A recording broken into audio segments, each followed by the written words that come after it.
It was a challenge to try and capture something as iconic as Alcatraz. You know about this. This is arguably the most famous prison in the world, and now you're in it. Just the space, the physicality of it, because it's quite claustrophobic. When modern-day prisons are designed, they really consider not intimidating people or making the spaces, as least stressful as possible. Well, Alcatraz didn't suffer from those restrictions. They did the research, they went out, studied Alcatraz, not just from books or internet. They were actually there to feel the environment, so it really sets a mood that gets you a little spooked. Well, we kind of started with the base layout of Alcatraz. The entire island we ended up roughing out in kind of a white box form, and then figuring out what play spaces we wanted to use out of that, what would be the most interesting areas to play in, and the connections between spaces, and spaces that the public doesn't necessarily get to go into. We really did a lot of pushing to really enhance that psychological horror aspect that we're really looking for. And this is a really good opportunity to really tell something special. Like I got stuck right through the gates of hell! This time around, I feel like it's been identified that there are these side missions that you're going to go out and try to accomplish. Al and the rest of the groups put together this escape plan, but the point is to get the parts and assemble this plane so they can get off the island. We did something new for the first time. We have actually contextual music that goes off. So that's a first for zombies. And it's all based around this horror thriller aspect. Every location will have a specific stinger that you hear when you find it, when you discover it, when you start unraveling the story. We start building on the music that you're hearing, and it's really enhancing that experience and going along with it in parallel.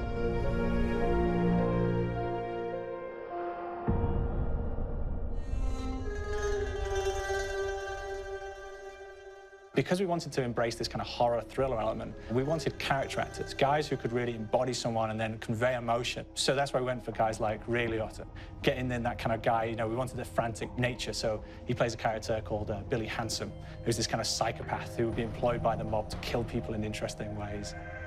Chaz Palminteri, he plays a guy called Sal DeLuca, an old mob boss. Michael Madsen playing Finn O'Leary. He's kind of worked himself from the floor, from the streets. He's got his hands dirty in the blood and the guts a couple of times. And then we had Joe Pantoliano, and he plays Arthur Arlington, who's nicknamed the Weasel.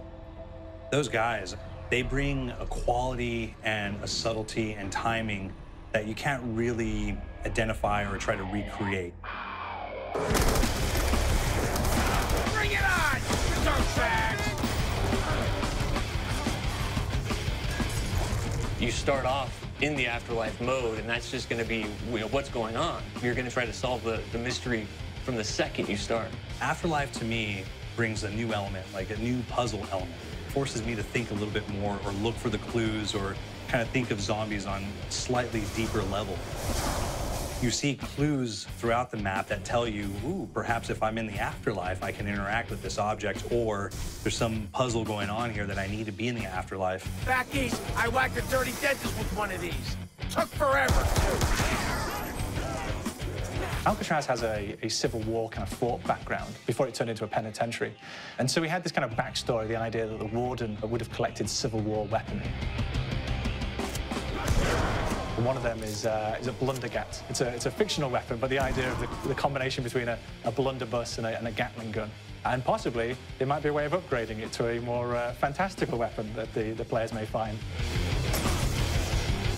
You all gotta go sometime?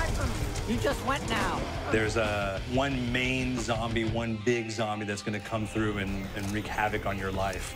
He'll lock down the perk machine, he'll close down the box, so you have to pay to get that open again. So you don't want him to interfere with your process. Now's a good time to pick a fight. Why you hurt me? It's a fun challenge. It keeps things moving forward. In terms of perks, we have a new perk called Electric Cherry. When you reload, it gives a shock around you, which scales over time. Who's asking for it, greaseball? There's so much to experience in this map. Every time I play it, there's a new tactic to take, a new experience, a new objective to go for. But there's also this layer of things that we aren't exactly exposing to the players right off the bat and will need to be discovered. Don't let me go. Is it the calling we hear? We've got the undead in there, we've got these historical elements, and these fantastic actors all seem to be with peace with each other in this kind of same world. So it's magical, and our team is incredibly excited by it. We set the call.